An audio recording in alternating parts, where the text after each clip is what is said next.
Olá, meus queridos, que bom estarmos mais uma vez aqui com vida, saúde, estudando a palavra de Deus. Mas alguém pode dizer, você está com saúde, Rodrigo, mas eu não, estou no hospital. Deus é o médico dos médicos. Alguém pode falar assim, eu estou triste. A paz que excede a todo conhecimento vem da mensagem que esse livro apresenta. A sua vida não está bem?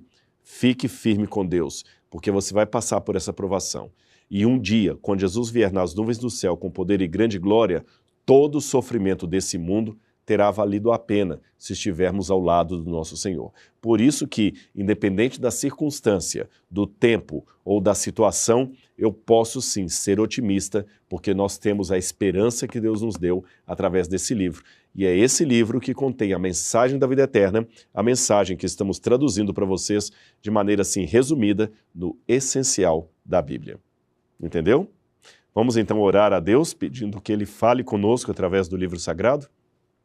Feche os seus olhos e ore comigo nesse instante. Pai amado, se eu estiver nesse momento orando com alguém que está em sofrimento, alguém que está fazendo esse curso, essa aula, mas ligou agora aqui o vídeo num momento de dor, de estresse, de dúvidas, Pai, atenda a cada um na sua necessidade. Nós passamos às vezes pelo vale da sombra da morte, mas por favor, Senhor, ampara-nos. Tira de nosso coração a mágoa, o medo, o rancor. Tira de nossa mente a frustração, os planos ruins, os pensamentos negativos. Dá-nos aquela paz, Senhor, que está acima de qualquer paz desse mundo. E que a Tua maravilhosa graça esteja sempre conosco. Em nome de Jesus. Amém, Senhor. Amém. Muito bem.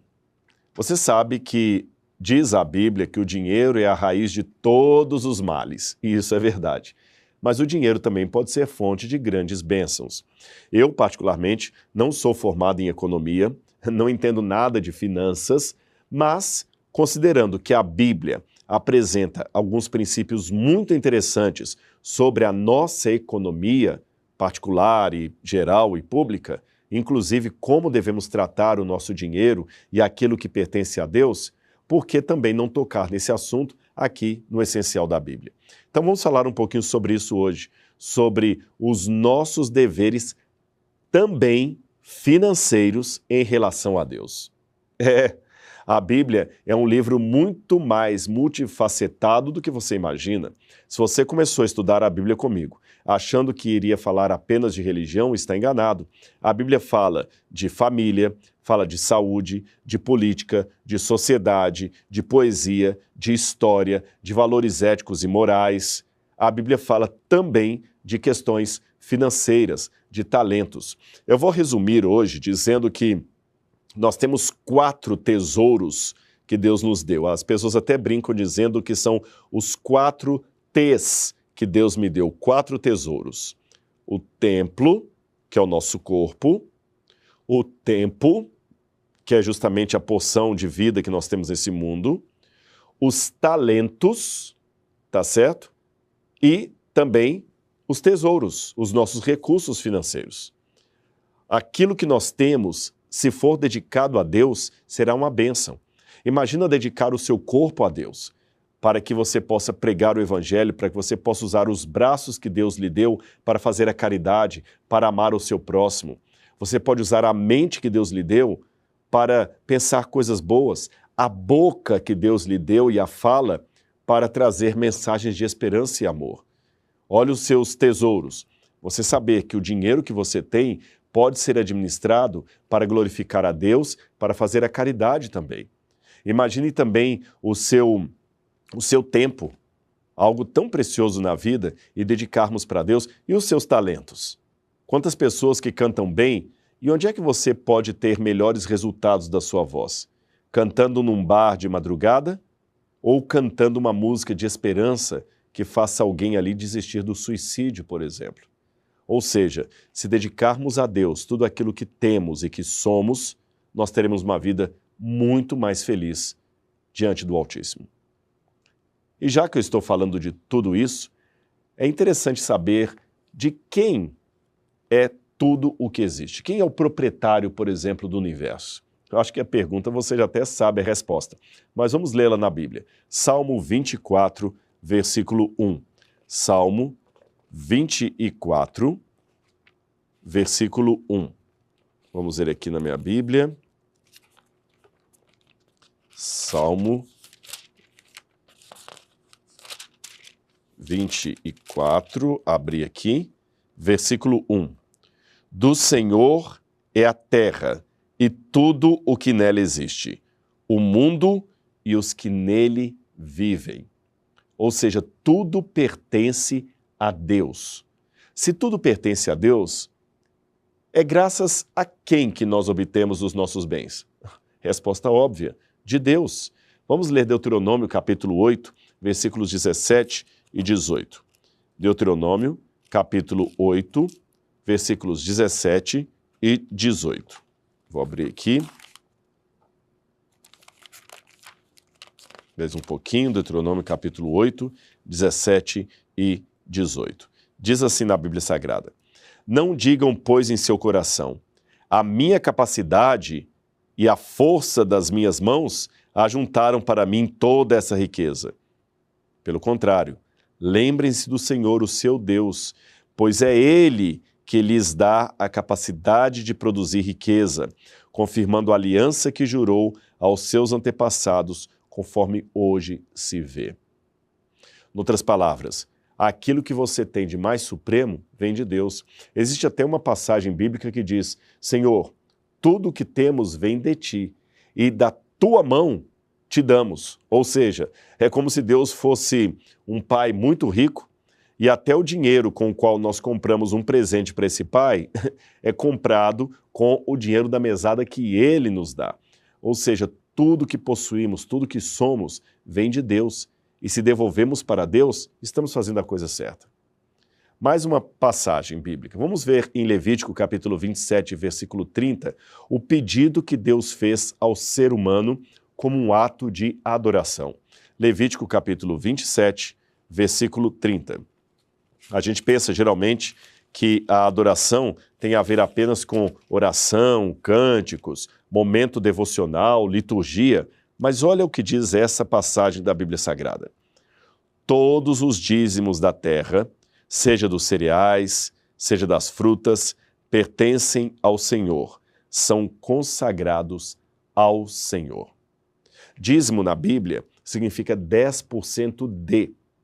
Quando isso aqui foi escrito, não havia ainda o dinheiro na forma de moedas. A moeda só foi inventada ali por volta do 8º para o 7º século antes de Cristo, na Lídia, quando as primeiras moedas passaram a existir. Antes disso, havia sim uma noção de dinheiro, mas não era em forma de moedas. Eram em peças, pedaços de prata, de bronze, de ouro. Então a pessoa levava aqueles quilos de prata e trocava, por exemplo, por uma junta de bois.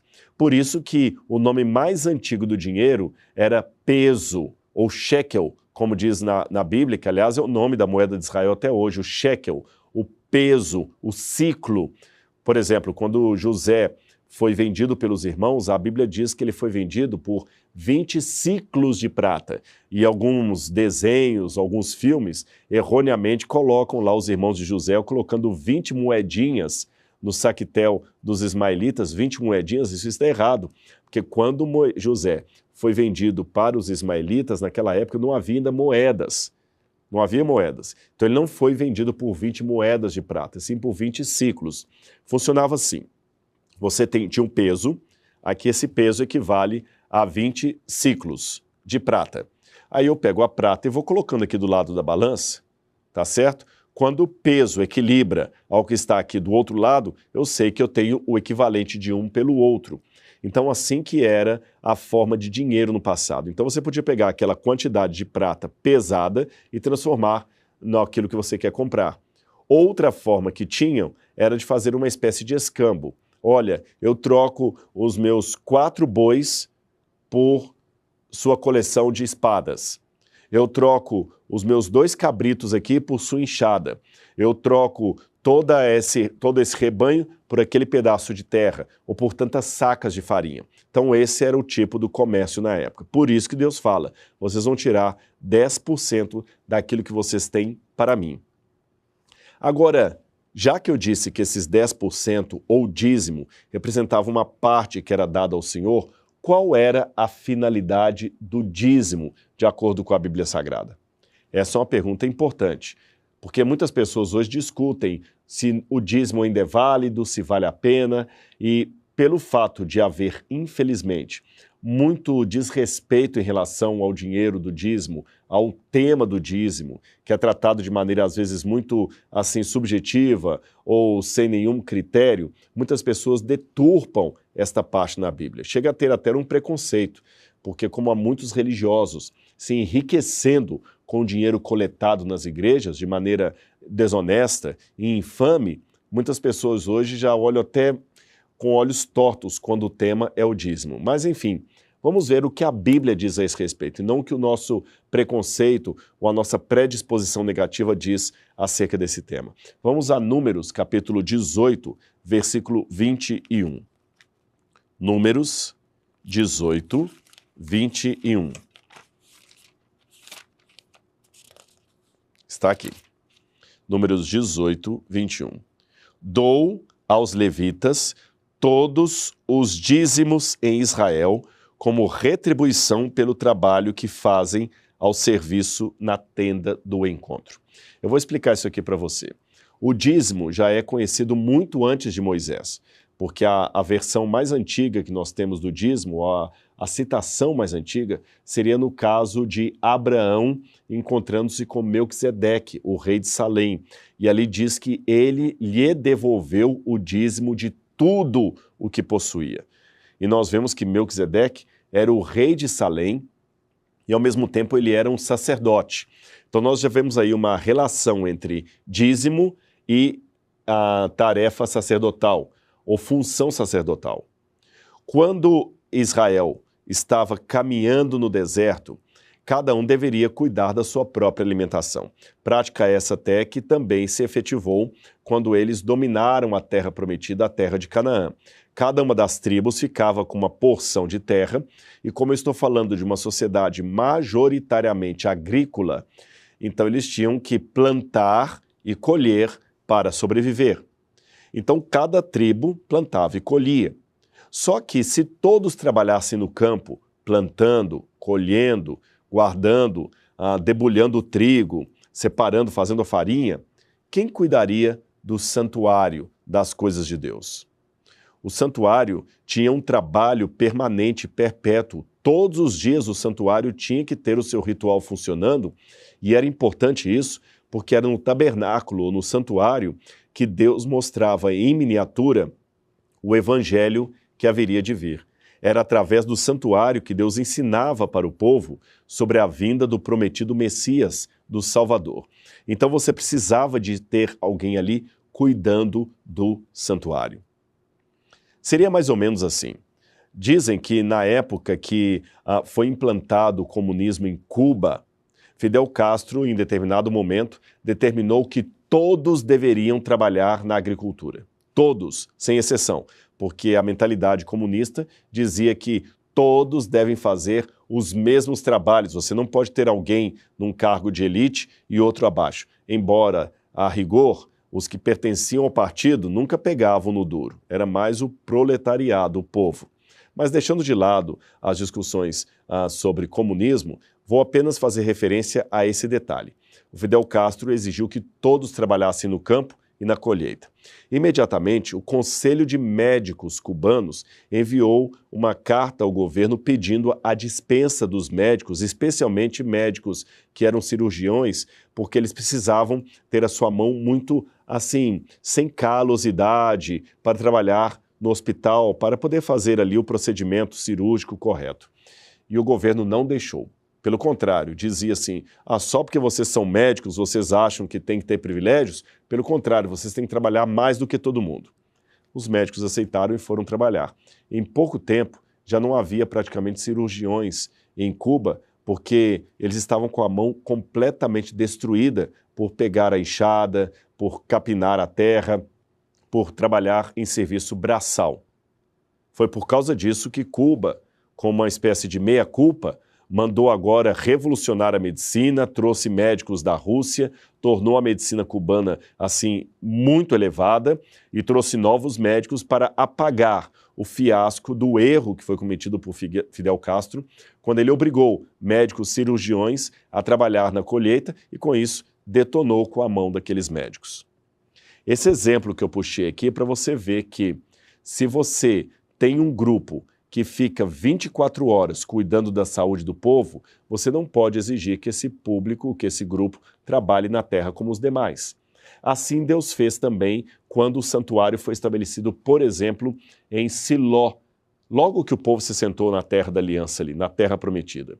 Cada tribo deveria plantar e colher, mas os levitas, que eram a tribo responsável pela manutenção do santuário, deveriam durante 24 horas zelar pelo bom funcionamento daquele tabernáculo, daquela tenda.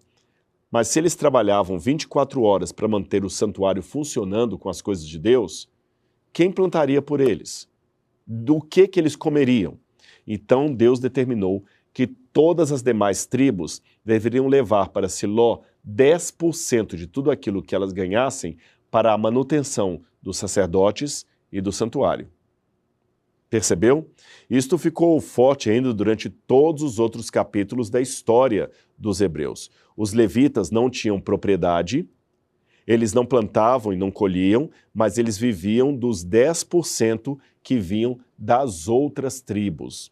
Então a função primária do dízimo não era um dinheiro para ajudar os pobres, não era um dinheiro para construir casas, não era um imposto para o rei. A função primária do dízimo era a manutenção dos sacerdotes que trabalhavam na tribo de Levi.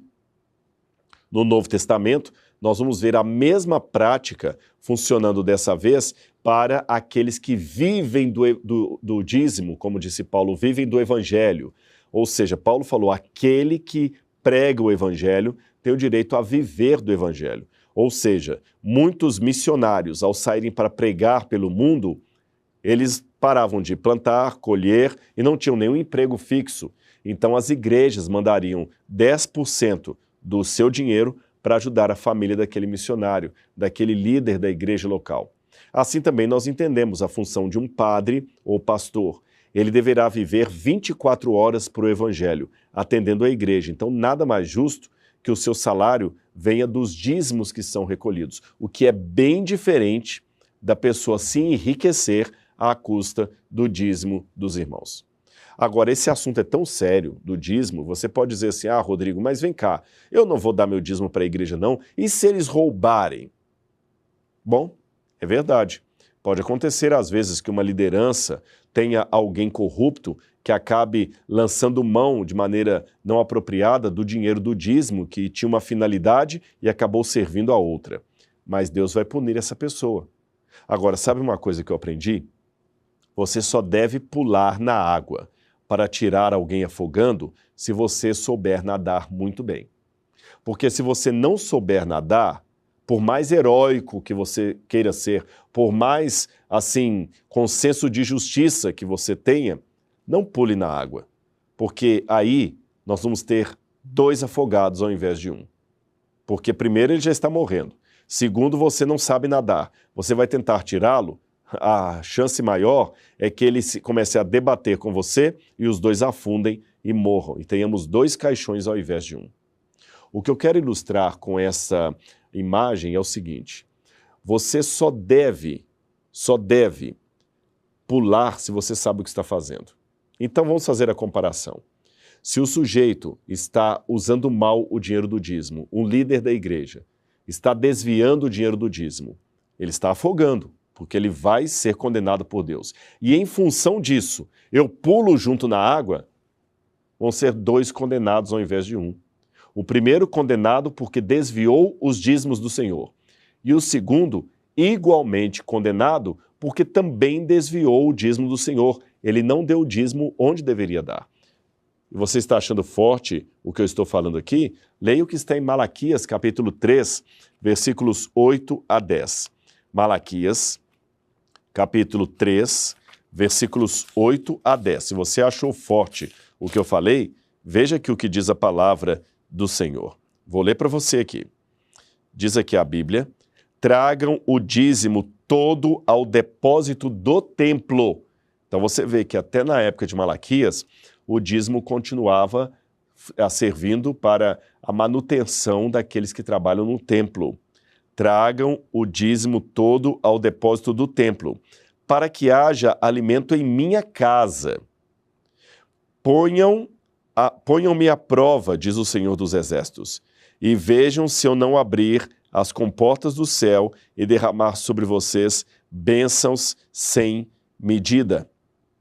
Agora, o curioso é que quando a gente vai para o verso 7, diz o seguinte, olha o verso 7.